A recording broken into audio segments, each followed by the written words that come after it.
If you like mushrooms and camping, I'm telling you, you're going to freak out on today's episode.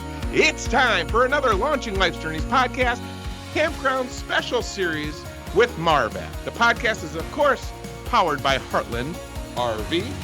I am your host, Will Miller, and my lovely co-host, Maris Brennan, is here with me, bringing you all of the destinations to go to at the start of camping season, officially, unofficially, in May, in the Mitten State, also known as Michigan. So with that, Maris, you know what to do. So Michigan camping coming up here May-ish. Some of them are opening in April, some of them aren't open until June, but for the most part, Michigan campgrounds open up the beginning of May as soon as we're sure most of the snow is gone. So MARVAC is bringing you all the things that you need to know for your outdoor Michigan adventures. We've been doing all of the RV shows coming up so people can dream about Michigan adventures. And now we're coming into the season where you actually get to go and plan them. So Willie, where does today's destination take us? I'm glad you asked, Maris. Today's destination takes us to beautiful Mesick, Michigan. For those that don't know, it is the morel mushroom capital of the universe. Today's guest is Pat and Julia Sniff of Pat's RV Park. Welcome, both of you, to the Launching Life's Journeys podcast. Thank you for having us. And it's so nice because the way our cameras are, we made you guys sit all close and show your love for each other. This is going to be warm and a feel-good story for everyone. So again, we're here at the podcast. Maris, you've been busy going all over the state of Michigan, 6 shows down. You survived RV show season. Why don't you get started and tell all of our listeners and ask some questions and learn a little bit more about Pat's RV Park? Indeed. So Pat and I we go way back. Okay. Because he's on the board here at MARVAC. Whoa, didn't know that one. Okay. Surprise. Well, I like to give you a few that you're not aware of. Wow, I don't know what to do. So yeah, Pat's on the board here, as a nonprofit, but that is not why he got to be on the board. Why he got to be on the podcast. He and Julia are on the podcast because they participate in our shows. They come to the shows to promote their campground. So I've gotten to know them and their little wee one. She's about a year old now, right? Mm-hmm. And found out that Pat and Julia are actually 3rd generation family to own this campground. So tell everybody the story about your family's history with Pat's RV Park. Go ahead. So it actually started with his great-great-grandparents in 1930-ish. Wow. They started with some army tents on the point, I believe. Yeah, we had the military tents that they would set up. They had a wood floor and a pot-bellied stove in the middle of it for heat. And then the story is that they would ride the train up from down, Grand Rapids, Detroit even, into the town of Yuma, which, you know where Yuma is. It was a lot bigger town than Mesick ever was at one time. And then they would get a ride from Yuma to our place that's just down the road from there. Like 5-10 minutes, maybe? Yeah. And they would get a ride to us and stay with us and then go back down south. Because at that time, the train was more prevalent to get you here faster than anything. Mm-hmm. And then after that, and then his grandfather took it over at some point after his grandparents passed, I believe. Okay. I don't really know about that. It was back then, it was known as Oliver's Landing. Oliver's Landing was the original, I believe that was the first name of the campground, yes. And then it went to Pat's place, and then it's been Pat's RV Park for quite a long time now. Even when Grandpa owned it, he switched it for some reason. Went to Pat's RV Park, and then in 2014, Patrick's dad bought it from his grandfather, and we've been running it all together since. And a little bit before, we Yes. we kind of took over the campground early in, because Grandpa's dementia and stuff, I think. He couldn't take care of it, so the family stepped in, and then we were able to finally purchase it my parents and get it from him. And unfortunately, Grandpa actually did pass away shortly after we had purchased it. But we've 10 years now, I think I've been doing actually running the park. Yeah. I grew up there. My dad grew up there and my grandfather. So we always been here. We've never gone we don't go too far away. So we talked not too long ago about some things that you want to change at the park. Things that you're planning to do going forward now. Do you want to talk about those today? Sure, we can talk about that. Okay.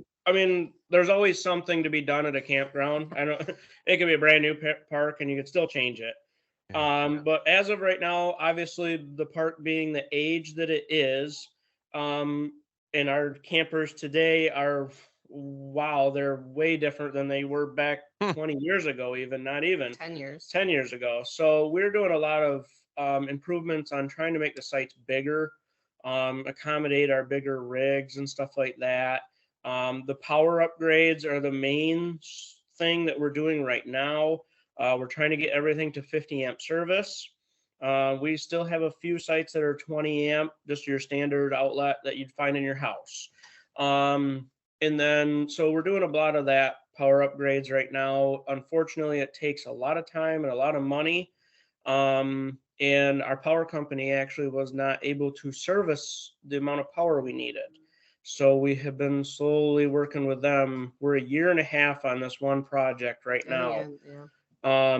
Getting the power that we need there. Once they're done, then we will have plenty of power to actually expand at some point if we'd like to. And yeah, we're just trying to update stuff. Is there anything you can think of? We remodeled the bathhouse not that long ago. A couple years ago now. I would have liked to knock it down and completely change it, but we remodeled it and it's a lot better than it was. It's a love-hate relationship. Yes. Yeah. With anything. But yeah, we got the power upgrade, then we're redoing the water system a little bit. We actually reconfigured. We have it planned to reconfigure the lots to better source our customers. For pulling, pulling through, lining up and stuff like that. Making sure the trees are all trimmed up and stuff. We do live on a gravel road. We are on a completely gravel, other than a small section of the campground that actually has asphalt. So we try to maintain the road. We make sure that's graded and stuff for our customers, and we do brine the road to keep the dust down as much as possible. Okay. Yeah. And I think this makes a good transition for that meat and potatoes portion. You know, as we've been talking to more and more campgrounds, you know, throughout the great state of Michigan, you know, that's the one thing that you kind of hit on already, that obviously I'm newer to the industry. I'm just on my third year now, believe it or not, so please don't judge. But you did say something, you know, and I've kind of said that same thing here in the industry. You know, you look around and you think, wow, we came off 2 record years. You've got every category out there, but you know, to be quite honest, and I've always said this too, people always ask me, oh, what makes Heartland better? And I'm like, it's not so much the product, because the internet has exposed all of us. That's why I'll never speak bad about our competition. We all use the same supply chain. So, I mean, outside of the exterior look and the interior decor, unless we get some exclusives like we do have right now with our air fryer, we're the only ones that have an air fryer in our RVs. Those are the unique nuances. But I think more importantly, and you guys hit on it, since 1930, there has been a big evolution. And can you I would guess that, actually, yeah, let me try to guess. What you guys have probably seen is a lot more power in these units. They're much larger in size. You're probably seeing a lot more full-timers, a lot more families traveling as opposed to little weekend stops, right? So that's requiring this need and upgrade as a third generation owner to accommodate for, you know, the changing times of the technology as well as the size of both the families and the coaches. Am I correct? Oh, yeah. I mean, you know, you go back, I'd say 15, 20 years ago, when somebody would go camping, even, they just showed up and entertained themselves. You know, they took care of themselves. They did their own thing. You know, granted, you had the park there and you had a playground and, you know, hiking trails and stuff, or like a beach and a lake like we do. You know, you had all that stuff, but that was it. And today, a lot of your customers are looking for more than just that. It's almost an entertainment business in some ways. That we're still trying to figure out that ourselves, that to help our customer, give them something to do while they're there versus just having something that they can go find on their own in the local area. Well, and I think you just hit on it. And I'm going to let Maris talk about the fun stuff in terms of your location, because I think, again, since 1930, this is definitely a location for those outdoor enthusiasts. And you'll hear Maris kind of talk about that. So before we get into that, though, just, meat and potatoes. And again, you guys are going to always try your best. You're wonderful human beings. Pat, when I first met you at the MARVAC RV show, I walked away. I said, this is a great human. So obviously everything pulls at your heart. It's been at the core of what your whole family has been about, is creating these great experiences for people when they come to your property. But it's also okay to say, is your property ideal for mostly travel trailers in terms of just ease of getting set up? If you're under 35 feet, won't have a problem. Can you kind of speak to just how many sites do you currently have? And so we have 88 sites altogether, and I believe it breaks down to 33-ish sites that are overnight stuff. That ranges from tent sites to your full $500,000 motorhomes and campers. Okay. And I also understand, too, that you have cabins on the property as well. Yes. Yeah, we have 4 cabins. 3 of them are modern. They have showers, kitchenettes, 2 beds in them. And then we have 1 rustic cabin, but it's right on the water. It's got 2 bunk beds, microwave, and refrigerator. Just the basics, if you will. They do have heat and air conditioning in them, though, so they're comfortable while you're there. And then, you've got basketball and volleyball, right? Yep. So there's outdoor activities, and that's again too the other thing that I've noticed. And trust me, I've been traveling coast to coast in North America, and it's like, I think sometimes too, I look at some of our RVs and I'm like, these are too nice on the inside. Have we forgotten the whole idea of camping is to be outdoors doing outdoor things? And now they want 6 big screens in their toy haulers that they're converting the garage to a second bedroom, and I'm like, can we have seats? Yeah, right. So we covered the meat and potatoes as far as just you guys got everything that is essential and needed. There's things that you're working on in terms of upgrades. More importantly, in my mind, because as Maris and I talk a lot, new RVers, they don't realize how full things get, how quickly. So can you guys just kind of talk about booking, scheduling, calendar? Maybe, Maris gave me a really good document that she's putting together to go statewide in regard to a little survey.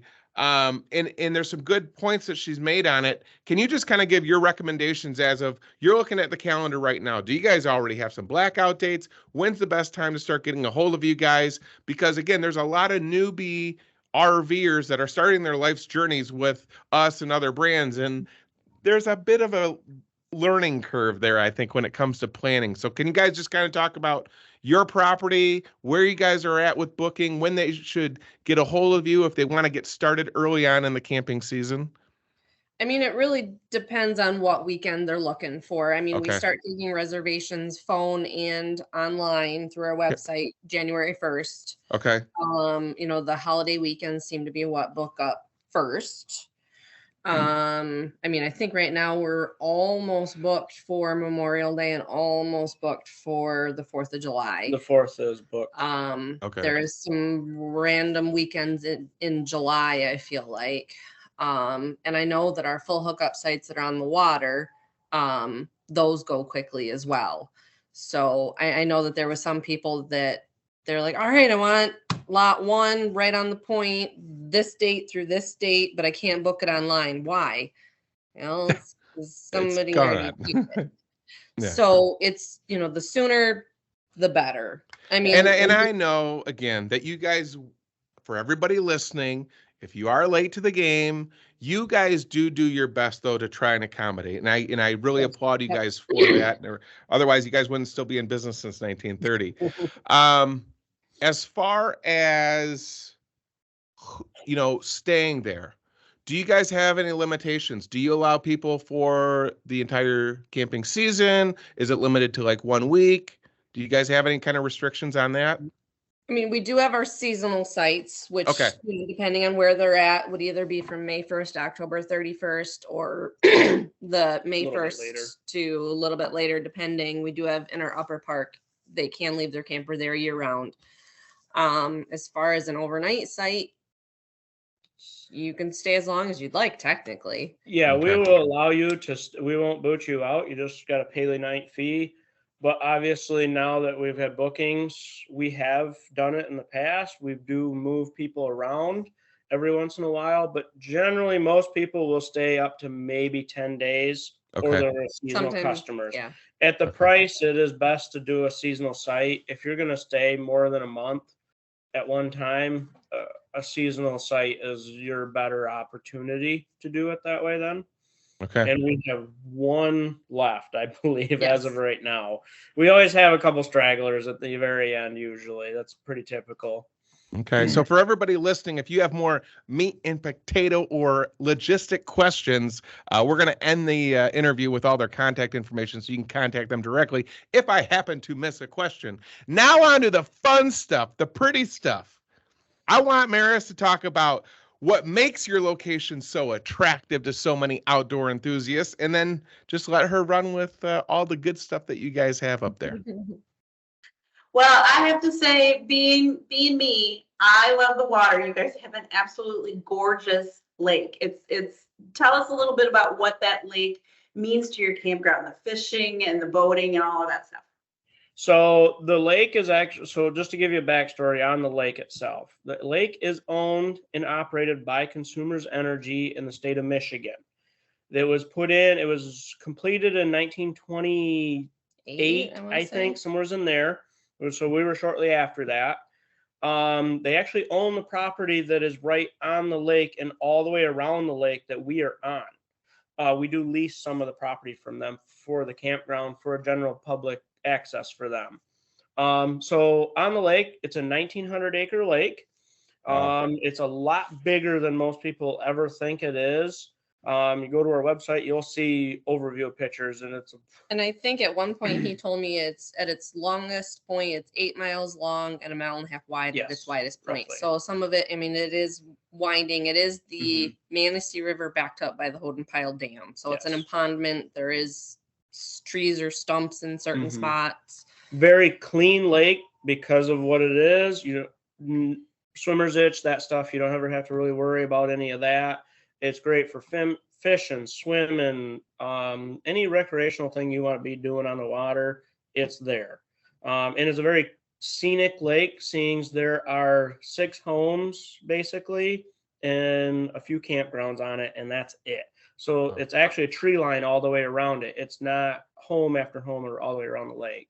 It's one of the closest lakes you can go to in the southern part of Michigan or the northwest Michigan area that is as scenic as it is. What do you usually catch out of there? Bass, walleye, bluegill, perch, pike.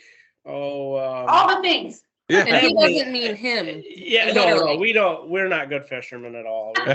We live there. So that's why you we don't fish. catch those things. Other people catch those Yes, things. they do very well. The lake is actually a very good lake. We to leave them fish. for everyone else. Yes, we That's do. kind of you. It's thoughtful. It's very, very, yeah, that's Yes. cool. So coming up, Will and I were talking about trying to make sure that you guys are out in the public before May 12th. Why do we need you to be out before May 12th? Because it's the Mushroom Festival. Tell us about that. So the Mushroom Festival is, they have a big carnival and stuff that comes in, of course, a flea market. We have the parade. We also have a mud bog that actually Pat's RV Park has sponsored for a long time. We do the mud pit and everything for them. And it's, you can go out anywheres and hunt for mushrooms and find them. And if you don't, they're always for sale in the local area. They've always got different things too. Like I think that Friday nights they make a giant mushroom and have like a community bonfire type thing. They have crafts at arts crafts at the school too. People can sell. There's just usually there's a pasty pasty sale at the Masonic Lodge, just different things going on throughout town.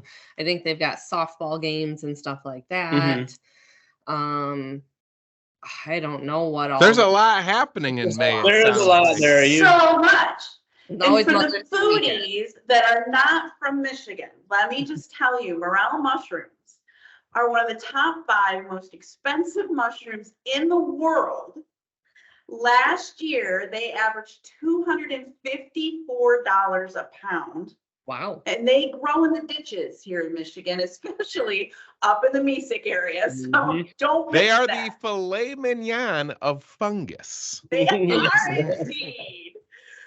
That So- is And I have awesome. no idea where to find them myself. So, No people one will ask me. tell you where to find them. You have to go on your own mushroom journey. No one will tell you where they are. The So- Yuma Hills, I think, is a good spot, but as far as It's a I'm good told, starting spot for you. But the Yuma Hills is large, so good luck. So between the Manistee River, the love that you guys have given everybody since 1930, third generation, for those of you that love the outdoors, you love fishing, you love mushrooms, and you love a beautiful scenic over a 1,900-acre lake area to go and have some fun in the water, go see our good friends at Pat's RV Park. If people want to find out more, what is your guys' website, and are you on social media? We are on Facebook and Instagram. Okay. Our website is patsrvpark-llc.com. Okay. And then if people want to contact you to schedule or book, what's the phone number to reach you? 231-885-2020. Well, Pat, it is so nice that you've recovered from the little incident you had months ago. It's glad to have you back and have your better half with you, Julia. Just been an honor to get to know your guys' story. Like I said, everything you guys do is from the heart. And I'm really excited. I wish you guys, your entire staff, a wonderful start to your camping season. And on behalf of myself, Heartland, my lovely co-host, Maris MARVAC. Brennan, I want to thank you guys for taking some time to be on the Launching Life's Journeys podcast Campground special series with MARVAC. Thank you both so much. Thank you. Thank you. I'm Will Miller, and I want to thank you for tuning in to the Launching Life's Journeys podcast brought to you by Heartland RVs. Stay tuned for our next destination.